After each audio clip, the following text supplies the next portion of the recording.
One more persona, and then we're going to start to navigate some interactive case studies here that involve these personas. This last one, the quiet observer. So this is the type of person who doesn't offer thoughts in the large group. Maybe they sit silently in the small group discussions as well, or they'll step out during small group discussions. So some questions that I have here in terms of how can oftentimes we think of the silent person as not the problem participant, but how can this impact our training environment when you think of the person that will remain silent or they don't speak up even in small groups? Or maybe if we're going to put them into small groups, they have a habit of needing to step out just when we get the small group conversations going. So how can this impact? Yes, absolutely. Angela has a comment that's it's hard, it's impossible to assess whether or not they're getting it. I'm with you, Davita. This is me as well.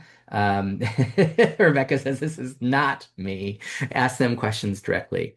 So one of the things, excuse me, one of the things about calling on what when I do a train the trainer session, I will always advise people to avoid calling out somebody by name. I will offer people an opportunity to do a think, compare, share because sometimes I've had people come up to me during sessions, leadership have come up to me and said, I know that we don't have everybody. There's a few people who aren't speaking up when we have a large group debrief. And my response is oftentimes they're not speaking up in the large group, but they are participating in the small group. And so if we can structure things where there's individual reflections, if we can structure things where we can have small group conversations, sometimes that's helpful. But before I get into solutioning, let's talk just real quick about what's driving this behavior, what could be driving this behavior. So sometimes a person might feel like this training is for others, it's not for them. Sometimes they're just not comfortable speaking in front of others. Sometimes they lack confidence in their own ideas. Sometimes they just want to sit back and soak in the knowledge of others. Sometimes they're just ambivalent about the topic. So these are just some of what many of driving factors that might be behind this type of behavior. But if we can allow time for processing, oftentimes that is helpful. Again, going back to this idea of, all right, let's take a moment so that everybody has a chance to process, think about it, turn to the person next to you. When you have to pair up, it is really difficult to keep your mouth shut. You're kind of a jerk if you do.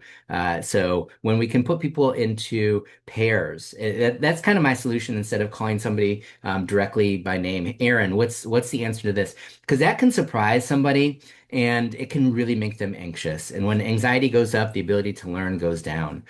So I like to try to use strategies that don't necessarily call people out in the large group if they're not comfortable for that, but they still do like a think, pair, share. They have to pair up with somebody and actually share some answers. Or maybe it's small group conversations. Something else that could be helpful is anonymous responses. So it could be using something like Menti or Poll Everywhere, where people are polling and sharing their thoughts. It could be, all right, everybody, let's take out some sticky notes. One idea per sticky note, and let's put them up on the flip chart. So go ahead, raise your hand when you have it up there, and I'll take the sticky notes from you.